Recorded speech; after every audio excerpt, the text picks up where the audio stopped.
दोपहर की परमार्थ की सेवा का लाभ अलग और रात्रि की परमार्थ की सेवा का लाभ सबसे अलग। इसमें जो सेवा कर रहे हैं उसको पूरा कर देना यहाँ जाकर प्रसाद इस बात का ध्यान रखो। जहाँ जाओ जो सेवा करो उसको पूरा करो। आपको मालूम नहीं है इस सेवा का कितना बड़ा लाभ। मैं रोज आपको बता रहा हूँ कि भजन तुम्हारे उसका नहीं है और सत्संग याद रखते नहीं हो तो कम से कम भगवान की सेवा तो करो ताकि तुम्हारी बीमारियां परेशानियां और लड़ाई झगड़े दुर्घटनाएं कम हो जाए। तुम्हारे लाभ के लिए परमार्थ की सेवा रखी। तुम हिंदुस्तान में कहीं चले जाओ, किसी मिशन में, किसी धार्मिक राजनीतिक संगठन में, लेकिन परमार्थ की सेवा का जिक्र कहीं नहीं मिलेगा। इससे कोई जानता ही नहीं कि परमार्थ की सेवा का मतलब क्या है। ये तो कलयुग में जब संत पधारे उन्होंने जीवों के पिछले तमाम जन्मों के कर्मों को उतारने के लिए उन्होंने परमार्थ की सुंदर सेवा रखी। सेवा तो आप लोग घर में करते हो, बाल बच्चों के लिए खेती दुकान दफ्तर बिजनेस व्यापार मजदूरी भी नहीं करते हो, लेकिन वो तुम्हारी स्वार्थ की सेवा और जो आश्रम में करोगे ये परमार्थ, ये अपने लिए नहीं कर रहे हो, आगे आने वाले भविष्य में लोगों के लिए।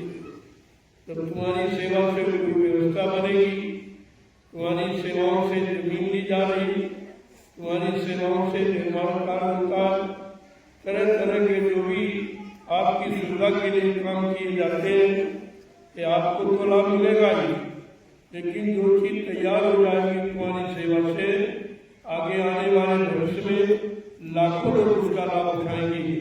ये आपकी है परमार्थ की सेवा। तुम्हारे न रहने पर भी तुम्हारी सेवा बराबर उनकी बनी रहेगी, उसका लाभ आपको मिलता रहेगा। इसलिए सेवाओं से चूको मत। मैं तो सारे हिंदुस्तान के सभी मजहब धर्म के संगठनों के लोगों को आमंत्रित करता हूँ कि आप लोग इस सबको मतभेद को हटाकर आप नैमिषारण्य की पावन भूमि पर आ जाओ, जहाँ 88,000 ऋषियों ने तपस्या की। उस भूमि का लाभ अब आपको मिलने जा रहा है परमार्थ की सेवा के द्वारा। वैसे यहाँ तीनों का मुख्य आपके जीवन सुबह ठीक 4 बजे गड्ढा संगरा का आपको जगाया जाता है। एक प्रार्थना बोलकर दया मांगी जाती है, 1 घंटे सुमरन ध्यान भजन करते ये आत्मा के कल्याण के लिए। इसके बाद मुझे समय मिलता है तो मैं आपको सत्संग देता हूँ। सुबह शाम दोपहर जब मौका मिलता है, क्योंकि मेरा स्वास्थ्य बहुत खराब है, फिर भी मैं आपकी सेवा करता हूँ कि जब कभी मौका मिल जाता है तो आपको कोई न कोई इशारा संकेत कर देते, बस इतना ही कर रहा। अब वो भाषणबाजी प्रवचन का समय नहीं रहा। ये जो दुनिया में बहुत हो रहा है, राजनीतिक लोग भाषण दे रहे हैं, धार्मिक लोग प्रवचन कर रहे हैं, लेकिन काम कुछ नहीं हो रहा। कोई लाभ नहीं आपको दे रहा, सब व्यक्तिगत अपना लाभ उठाते हैं। राजनीतिक लोग चंदा लोग वोट का लाभ उठाते और धार्मिक लोग दान दक्षिणा रुपया प्रसाद से ले रहे। ये तो अपना लाभ दे रहे, तुमको कोई लाभ नहीं दे रहा। इसलिए अगर आपको अपना लाभ प्राप्त करना है तो 88,000 ऋषियों की तपोभूमि नैमिषारण्य में आ जाइए और परमार्थ की सन्नाम सेवा करके ये लाभ प्राप्त कर लीजिए, नहीं तो ये भी समय आपके हाथ से निकला था। जय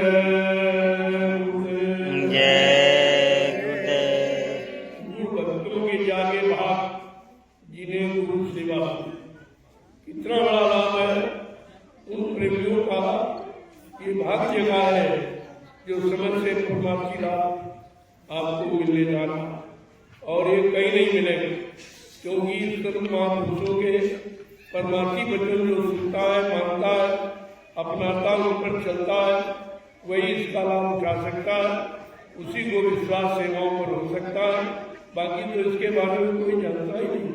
सतयुग त्रेता द्वापर आपका ऐसे भी सतयुग द्वापर भी त्रेता भी था, उसमें परमात्मा की कोई रीति कोई साधन नहीं था। ऋषि मुनि महात्मा केवल शारीरिक आपको पूजा पाठ सिखाते थे, जिससे तुम्हारा शरीर शुद्ध बना रहे, विकारों भोगों में न जाने पावे, बुरे पाप कर्मों में न जाने पावे, गंदे खान पान में न जाने पावे, तो दोबारा मानव शरीर फिर मिल जाएगा। लेकिन आज कलयुग में आपको जो परमार्थी सेवा का लाभ कि दोबारा आपका जन्म ही नहीं होगा, जन्म मरण से छुटकारा मिले, क्योंकि जब अनंत जन्मों का कर्जा करना समाप्त हो जाता है तो मानव जीवन आवागमन से नहीं होता, इसके पहले नहीं होता। तो ये तो लाभ आपको आध्यात्मिक गुरुद्वारा सदगुरु धाम नैमिषारण्य सीतापुर उत्तर प्रदेश में हो रहा है और दिया जा रहा है, इसलिए सबको सूचना दी जा रही। कोई गुरु परिवार का प्रेमी ये न कह सके कि हमको बताया नहीं गया, क्योंकि परमार्थी सन्मान सेवा विश्व में कहीं नहीं होती, कोई इसके बारे में जानता ही नहीं। वो तो पिछले युगों के इतिहास को पढ़ते सुनते सुनाते रटते, बाकी वर्तमान समय का वर्तमान युग के लिए क्या शिक्षा क्या सिद्धांत है, कौन सी पूजा है, कौन सा श्रम परिश्रम है, ये दो लोग आपको बताते नहीं, कोई जानता ही नहीं। लेकिन आज इस सतगुरु धाम में ये चीज आपके सामने लाके खड़ी की गई है और सभी प्रेमियों से आग्रह किया जाता इस समय निकाल कर आप इन परमार्थी सन्नाम सेवा में शामिल शरीक होकर अपने पिछले जन्मों के किए पाप कर्मों को उतार लो। बाकी कोई रास्ता कोई तरीका कोई नहीं है जिससे आप उस कर्ज को उतार सके। जब तक कर्जा उतरेगा कोई जीवात्मा से निकल जा नहीं सकती, वो जाने नहीं देगा, क्योंकि धर्मराज दरबार में सबका जहरा ले वो सबकी तलाशी लेता है। भाई कोई कर्म रह तो नहीं गया, कोई कर्म करने का बाकी तो नहीं है, अगर बाकी होगा तो तुरंत आपको कोई से लौटा देगा, ये हमारा करना पूरा करके आएगी। जब कलयुग में सत पढ़ाए उन्होंने जीवों को घर ले जाने का वादा किया है, तो जब तक वो कर्जा नहीं उतरवा लेंगे कैसे ले जाएंगे। इसलिए उन्होंने जीवों के इस पिछले जन्मों के कर्म कर्जे को काटने के लिए परमार्थी सन्नाम से रखी है, वो 3 भागों में बांट दी, सुबह की, दोपहर और शाम। ये जो रात्रि की परमार्थी सेवा इसका विशेष महत्व है, क्योंकि दिन में लोग परिश्रम नहीं करते, रात में कौन करेगा। लेकिन यहाँ तो आप 2-3-4 वर्ष से देख रहे हो कि रात में 12-12 बजे तक प्रेमी सेवा करता है। ये देखकर लोगों को आश्चर्य हो रहा, लेकिन उसका लाभ नहीं ले पा रहे, क्योंकि उनको विश्वास नहीं हो रहा, और बिना विश्वास के कोई काम सिद्ध होता नहीं। मैं बार बार आग्रह करता हूँ, प्रार्थना अपील करता हूँ सभी मेरे धर्मों के लोग, सभी गुरु परिवार के लोगों को, क्या राजनीतिक क्या धार्मिक हो, अगर आपने गुरु कर रखा है तो आज गुरु से लाभ लेने का समय आ गया। उस लाभ को आप परमार्थी रूप में ले लीजिए, आपके लिए अच्छा रहेगा। जय गुरुदेव, जय गुरुदेव, जय गुरुदेव, जय गुरुदेव, प्रभु का, प्रभु का, जय गुरुदेव। समय से समय के संदेश को सुनना और अमल करना और करके अपना काम बना लेना, ये समय के बुद्धिमान व्यक्ति का लक्षण है।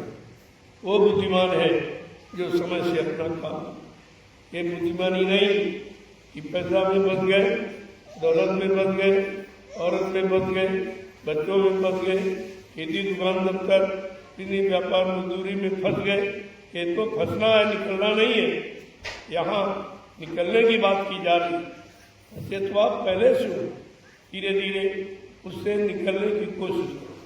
जब आश्रम में आओगे तो कुछ दिन जब रहोगे तो उतने दिन तो आप निकली आए।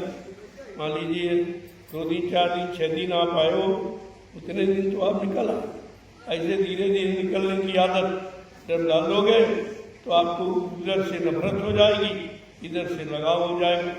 जब विश्वास होगा और लाभ मिलेगा तो कौन ऐसा जीव है जो लाभ नहीं चाहता? कौन ऐसा जीव है जो अपनी जीवात्मा का कल्याण नहीं चाहता? कौन ऐसा जीव है जो इसमें यानी 484 लाख नरकों की ओर से छुटकारा नहीं चाहता? चाहते तो सब हो लेकिन करते नहीं हो।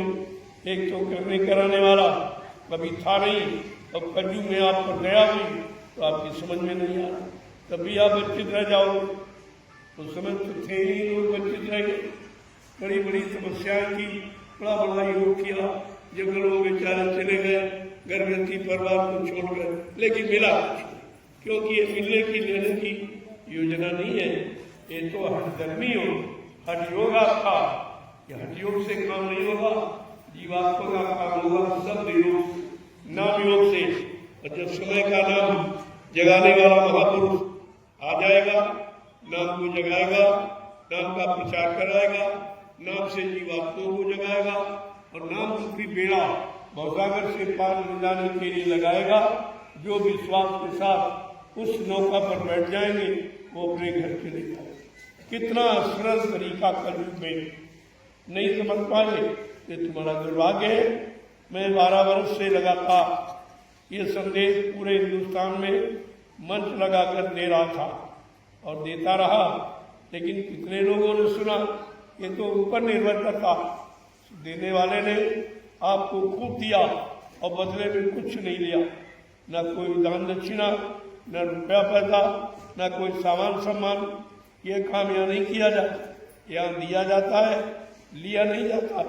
क्यों? ये देने का दरबार है, ये लेने वाला लेने की वाली दुकान नहीं है।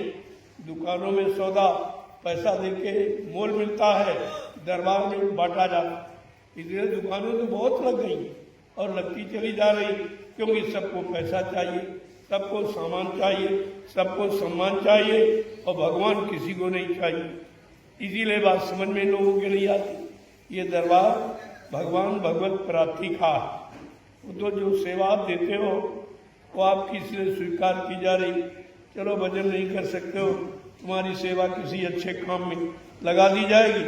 जो लोग तुम्हारी लगी सेवा से व्यवस्था का लाभ उठाएंगे तो वो भजन करेंगे और उस भजन से तुमको कुछ दिला दिया जाएगा। जो भी सेवा आप देते हो या दी है, मैंने एक एक पैसा आपके लिए ये जमीन खरीदी और 3 आश्रमों का निर्माण यही नैमिषारण्य में।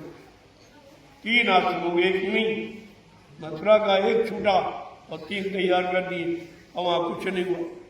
जो था वो भी जमीन निकल गई, वो भी नहीं मतलब सुरक्षित रख पाए और सारा हिंदुस्तान वहाँ पर दुखा टिका पड़ा है। किसी के बुद्धि में नहीं आ रहा कि यहाँ रहने का मतलब क्या। जब गुरु दरबार में आते थे तो गुरु की दया मिलती थी और वो गुरु दया देकर तमाम बीमारियों से छुटकारा दिला देते थे, आशीर्वाद देते थे। और जब ये लोगों ने प्रचार कर दिया गुरु मर गया तो वहाँ तुम्हारे जाने का मतलब क्या। जब उन्होंने कह दिया मर गया तो मरा हुआ व्यक्ति को देगा नहीं। फिर भी लोगों की समझ में नहीं आ रहा, बराबर भाग दौड़ लगाए हुए हैं। अरे इतनी तो बुद्धि रखो, जो व्यक्ति चला जाता है वो शरीर का लाभ नहीं दे सकता। यहाँ तो ऐसी कोई बात नहीं है। वो कहने चला गया, मैं कहना मौजूद। पूरे हिंदुस्तान में मैं ही अकेला कहता हूँ कि गुरु कभी जाता नहीं है, गुरु मौजूद रहते हैं। जब तक उनका काम, उनके वादे, उनके वचन जो उन्होंने आप लोगों के सामने कहे, जब तक वो पूरा करके नहीं दिखा देंगे तब तक मानव शरीर को छोड़कर जाने वाले नहीं है। रूप परिवर्तन करेंगे लेकिन काम बंद नहीं करेंगे, काम करके ही जाएंगे। तो कोई रूप धारण कर सकते हैं। जिस्मानी नूरानी तो वही रहेगा, जिस्मानी कोई रूप समय समय पर धारण करके, लेकिन जीवों का काम बराबर करते रहते। रूप से कोई बात नहीं है, बात काम से। इसलिए लीला का विषय है, लीला को लीला ही रहने दो, ज़्यादा स्पष्टीकरण कराने की जरूरत नहीं है। बस अपना काम बना लो, तुम्हारे लिए ही बहुत है। मैं बराबर 5 वर्ष से लगातार इसी इन्हीं स्थान से संदेश दे रहा हूँ कि अब भी आपके लिए मौका है। अरे हम पर नहीं विश्वास करते हो, हमारे वचनवाणी पर, तो रामचरितमानस के उत्तरकांड में नैमिषारण्य के बारे में संत गोस्वामी जी महाराज ने क्या लिखा। तीरथ वर नैमिष विख्याता, अति पुनीत साधक सुखदा। कितना साफ था कि नैमिषारण्य तीर्थों का महातीर्थ, तीर्थों का राजा है, पावन पुनीत है। और यहाँ पर 88,000 ऋषियों ने तपस्या करके इस स्थान को पावन पवित्र बनाया है। उसका लाभ किसको मिलेगा, ये भी उन्होंने खेला खोला है कि साधक सुखदा। जब किसी संत के साधक समय की जगह नाम की साधना करेंगे, उनको इस तपोभूमि का लाभ मिलेगा। बाकी इंडा पंडा पुजारी या स्वार्थी लोभी लालचियों को वो लाभ नहीं मिलेगा जो रामचरितमानस में लिखा। उस पर बराबर संकेत किया जा रहा। जय गुरुदेव, जय गुरुदेव, जय गुरुदेव।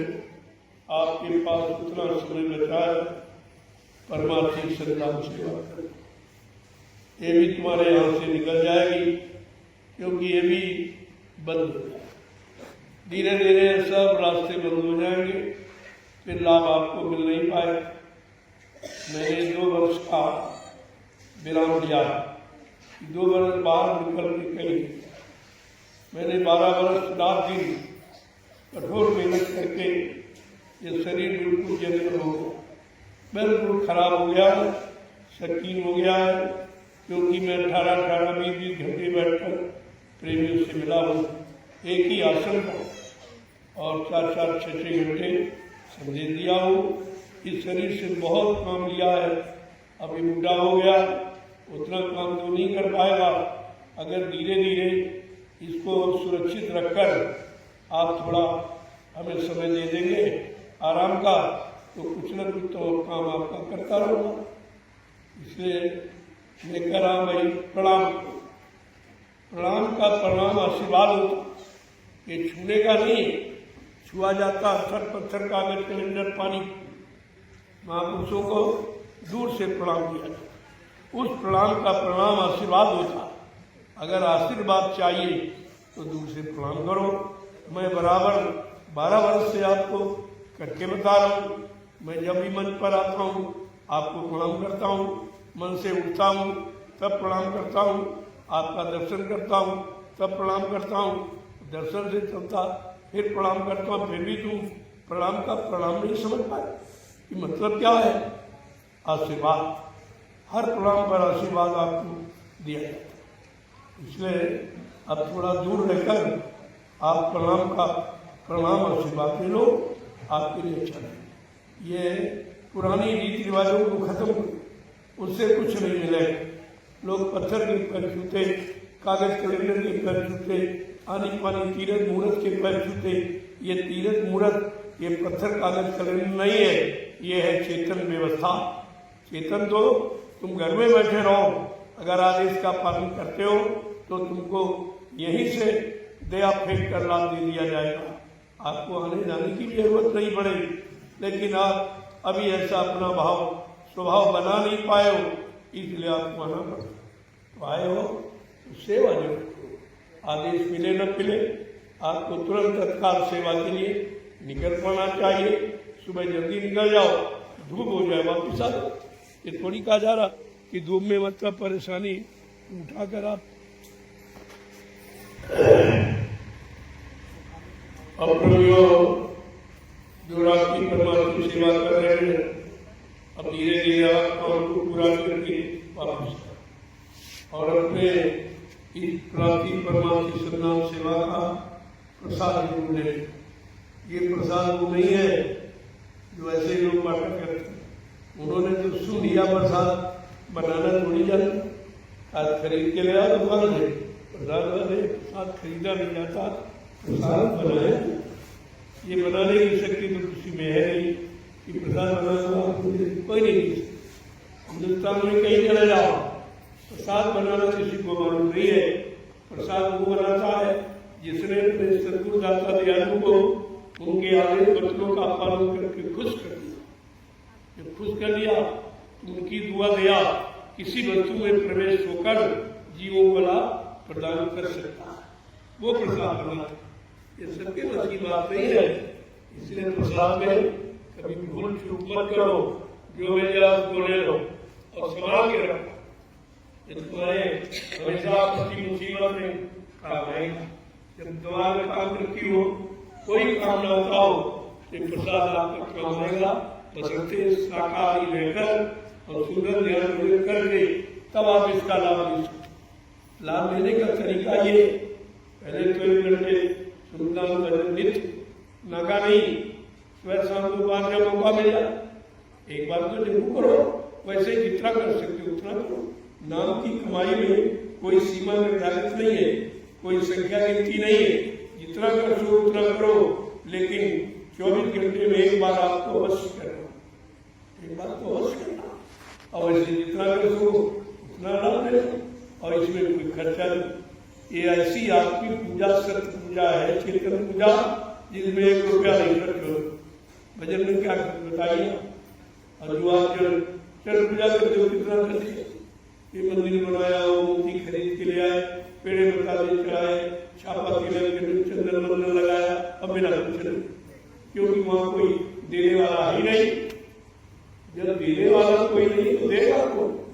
लेकिन तुम्हारी जरूरत में नहीं आया, तुम इतनी पुरानी जड़ता की ममता में फंस गए हो कि मिलता भी नहीं और छोड़ भी नहीं पाते। इतनी कठिनता, ये है काल का मोह। काल ने ऐसा जाल बिछा दिया और सब जीवों को फंसाया, ऐसा फंसा दिया कि तुम निकल भी नहीं सकते हो और मिलता भी कुछ नहीं।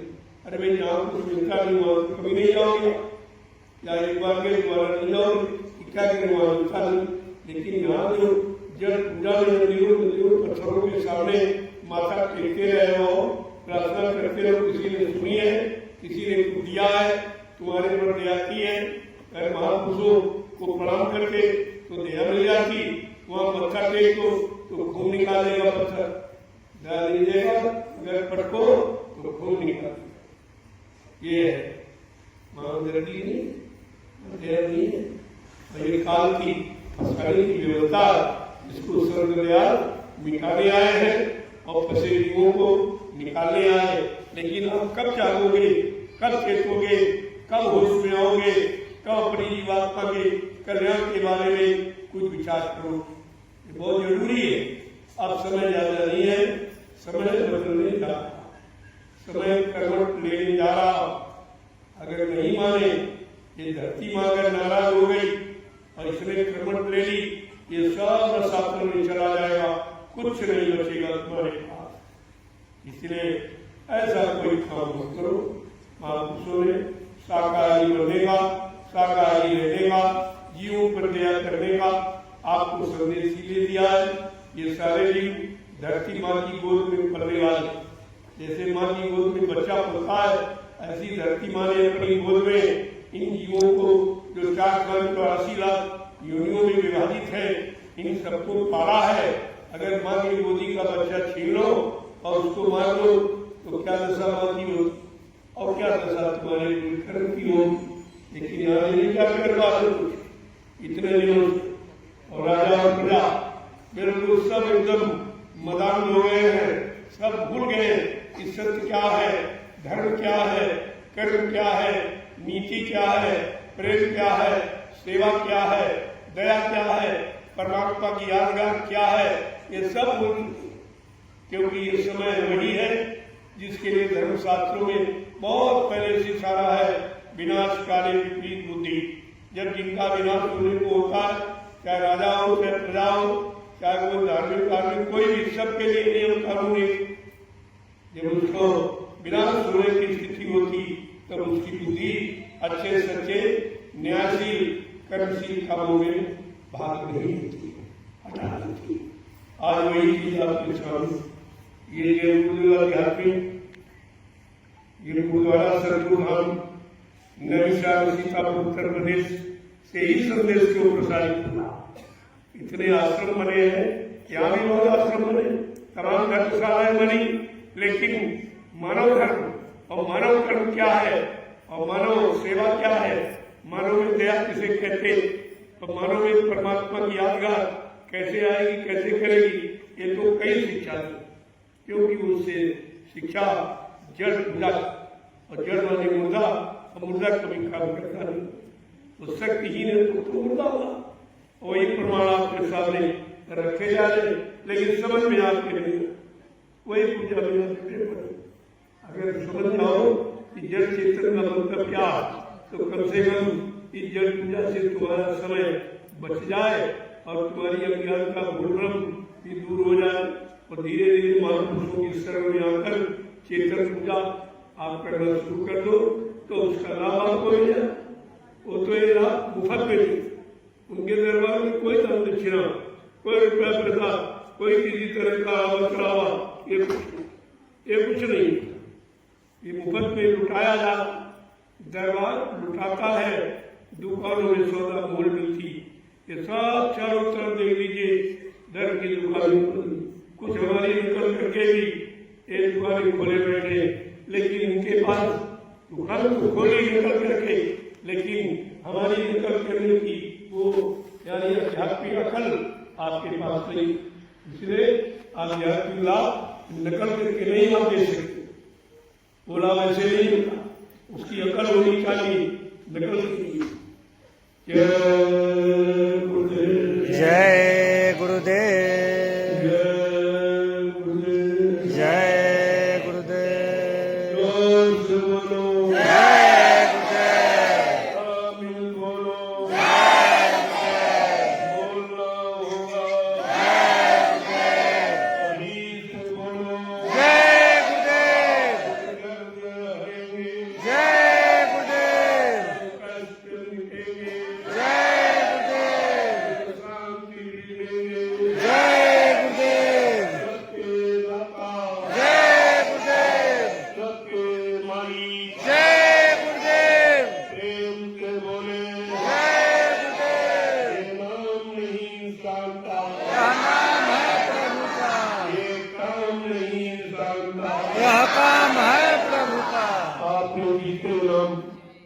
भगवान के सुने हैं, पढ़े हैं, और ये लाभ किसी नाम में नहीं। देखो कितना लाभ इस्लाम में, मैं रोज आप इस्लाम में बयान करता हूँ, ये लाभ मिला है तो समझ लीजिए ये गुरुदेव प्रभु का है, ये किसी आदमी इंसान कोई आत्मा महात्मा नहीं, प्रभु, और प्रभु सारी सत्ता का मालिक है, और प्रभु के अलावा और कुछ है नहीं। आज प्रभु नाम जीवों के कल्याण के लिए सामने लाके खड़ा किया गया कि अपने पिछले युगों के नामों का भूल भ्रम आप दूर कर दो। तो समय के नाम थे, सत्य थे, लेकिन तुम्हें है चाहिए, वर्तमान का चाहिए। अब समय का सत्य का नाम कौन है, उसकी जानकारी आप नहीं कर पाते, आप खोज नहीं कर पाते, लेकिन संत महापुरुष के दयालु होते हैं, वो स्वतः घर घर जाके बता रहे और बता दिया। इन 12 वर्षों में सबके कान तक प्रभु के नाम की आवाज पहुंचा दी गई। अब लेना न लेना, लाभ प्राप्त करना न करना, समय किसी को माफ नहीं करेगा। इस बात को मन में डालो। ये समय जो संदेश प्रसारण का आपके सम्मुख दिया गया पूरे हिंदुस्तान में, ये आपको माफ नहीं करेगा। ये समय पर सब क्योंकि सत्यवाणी वायुमंडल में छप गई, जो प्रसारण होती है, जो कही जाती है, वो वाणी व्यर्थ नहीं होती, वो वायुमंडल में छप गई है। समय आने पर वो वाणी आपको खुद बताएगी कि फला तारीख और फला सन फला दिन में और फला जिले में या तहसील ग्राम में ये संदेश आपको दिया गया कि नहीं दिया। आप क्या जवाब देंगे? तो इस मत में झूठ नहीं हो सकता, क्योंकि मैंने जो संदेश दिया है बाकायदे लोगों को यानी प्रमाणित कर शासन प्रशासन से परमिशन लेकर, राजा भी शासन प्रशासन भी नहीं कर सकता कि हमसे पूछा नहीं या हमको बताया नहीं, हमको जानकारी दी नहीं। मैंने जानकारी देकर इसके बाद मैंने संदेश प्रसारण किया है, जो हिंदुस्तान में कोई नहीं करता। ये मर्यादा किसी में नहीं है, ये मर्यादा है संत दरबार में। इसलिए प्रेमियों, दरबार की बात करो, दुकान की बात मत। दुकानें बहुत लग गई, पहले भी 80 से बराबर काजा, तमाम गुरुदेव बन जाएंगे, तमाम दुकानें लग जाएंगी, तमाम लोग कहेंगे हमारे यहाँ ये, हमारे यहाँ ये, हमारे यहाँ ये, हम सत्यु ले आएंगे, हम ये करेंगे, वो करेंगे। लेकिन ये काम कहने वालों के बस का नहीं है, वो तो करने वाला चाहिए। और करने वालों ने दोनों बात कही कि मैं कलयुग को बढ़ाऊंगा और सत्यु को लाऊंगा। ये वर्तमान समय की बात है, ये जिंदे की बात मुद्दे की नहीं है कि मैं कलयुग को बढ़ाऊंगा और सत्यु को लाऊंगा। सब न्याय सुरक्षा रोजी रोटी की व्यवस्था बना के दूंगा। ये राजनीतिक लोगों के कान तक ये संदेश पहुंचा दिया गया कि तुमने 70 साल की आजादी में कुछ नहीं कर पाए और कुछ नहीं दे पाए, सिर्फ लेते रहे चंदा, नोट वोट ये लेते रहे, महंगाई बढ़ाते रहे, गर्मी बढ़ाते रहे, बेरोजगारी बढ़ाते रहे, टैक्स बढ़ाते रहे, दुर्घटनाएं बढ़ी है, हिंसाएं बढ़ी है, हत्याएं बढ़ी है, घूस रिश्वत बढ़ी, लेकिन काम कुछ नहीं हुआ। तो राजनीतिक लोगों ने काम किया, न धार्मिक लोगों ने कोई काम किया। जहाँ 4-4 जगह गुरु सकते, अरे एक गुरु सारी सृष्टि के लिए पर्याप्त, 4-4 धर्म गुरु और धर्म की ये हालत कि धर्म कहीं दिखाई नहीं दे रहा, किसी के अंदर नहीं धर्म। धर्म में तो कोई है ही नहीं, सब अधर्म की तो, सब पाप की तरफ, सब झूठ की तरफ, छल-कपट की तरफ भागे चले जा रहे हैं। कोई धर्म की बात सुनना नहीं चाहता। इतना खराब समय आ गया है। इस खराब समय से अगर बचना है तो नैमिषारण्य की पावन पवित्र भूमि जो 88,000 की वो भूमि है, उस पर आकर के अपना ये लाभ प्राप्त कर लीजिए। ये भी समय तुम्हारे हाथ से निकला। जय गुरुदेव, जय गुरुदेव, जय गुरुदेव,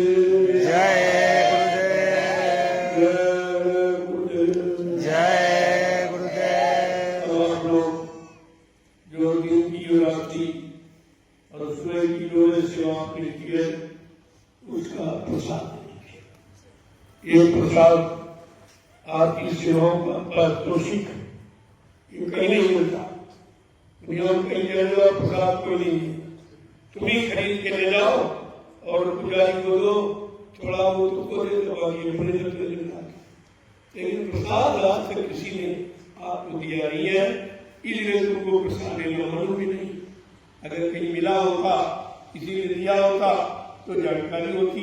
ये केवल प्रसाद नैमिषारण्य की पावन पवित्र भूमि जय गुरुदेव आध्यात्मिक सदगुरुधाम या जय गुरुदेव आध्यात्मिक ज्ञानाश्रम या जय गुरुदेव आध्यात्मिक यानी ध्यानाश्रम, इन 3 आश्रमों में बराबर ये प्रसाद वितरण किया जा रहा है, ताकि आप प्रसाद के बारे में भूल चूक न कर बैठे।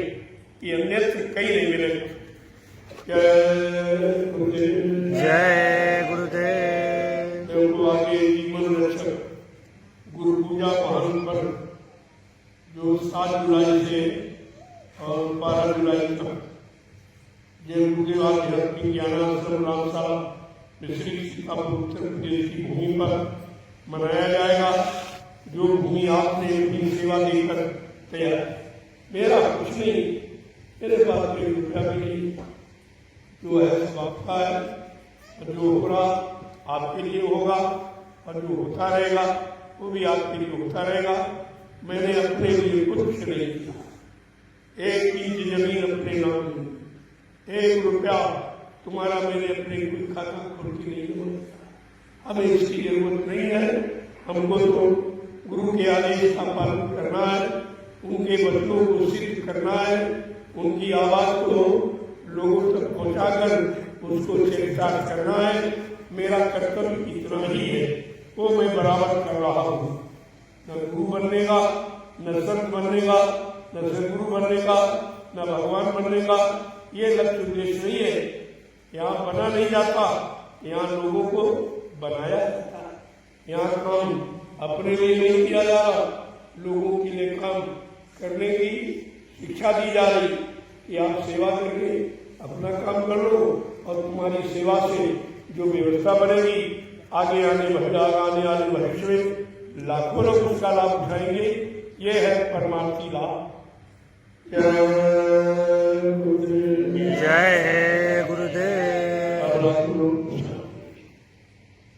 देखो मेरा स्वास्थ्य बहुत, मैं बिल्कुल बोलने के लायक नहीं। वैद्य ने कोई मना कि आप सब कम बैठे, क्योंकि मैं 18 घंटे बैठ आपका दर्शन किया हूँ। और सोच लो जो 18 घंटे बैठेगा नशे से लौट खून का संसार कम होने लगता है, बीमारियां बढ़ने लगती हैं तरह तरह। एक तरह से नहीं, ये सब आपका काम किया गया, बदले में बीमारी ली गई। आपसे बदले में पैसा नहीं लिया, न कोई सामान मांगा गया, आपकी बीमारी कष्ट मुसीबत को लिया गया ताकि आप स्वस्थ रहकर भजन सेवा करें। और फिर भी नहीं करोगे तो मैं ब्याज के आपको भुगतान करना देता है। महापुरुष से छप्पर फाड़ नहीं देता और लेता है तो चमड़ी उधेड़ देता। इस बात को कभी भूलो मत। दया बिन संत कसाई, अगर दया हट गई तो कहा मेरे जैसा सृष्टि में कोई कठोर नहीं है। जब तक दया है तब तक लुटाता रहता है, लूटने वाले लूट लेते हैं, रहने वाले रह जाते हैं। तो आप समय से अपना लाभ कर लीजिए। मेरे पास समय बहुत कम रहता है, इसलिए मैं कम सेवा आपकी कर पा रहा, लेकिन जो चंद मिनटों में कर दूंगा वही आपके लिए बोलने के लिए 2 मिनट भी बहुत हो। काम होना चाहिए, काम होने के बाद 2 मिनट हो जाए बहुत अच्छा, लेकिन आपको समझने में देर है और समझाने के लिए ये समय बढ़ाया गया था।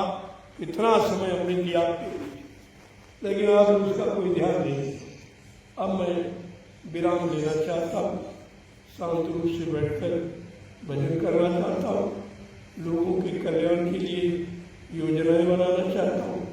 उसको आप धीरे से समझ लो और लग जाओ, तभी आपका काम हो जाए। जय गुरुदेव। जय गुरुदेव। चलो प्रसाद देखो, कल सुबह अगर वो रह गया हो गोदाम के पीछे वाला तो उसको बिल्कुल बढ़िया से क्योंकि गुरुकुमा का समय नजदीक है। मुझे ऐसे थोड़ा समय दो आप, ताकि मैं वहाँ पर उत्तर ज्ञान आश्रम में उस कार्यक्रम की तैयारी कर सकूँ। ले लीजिए प्रसाद।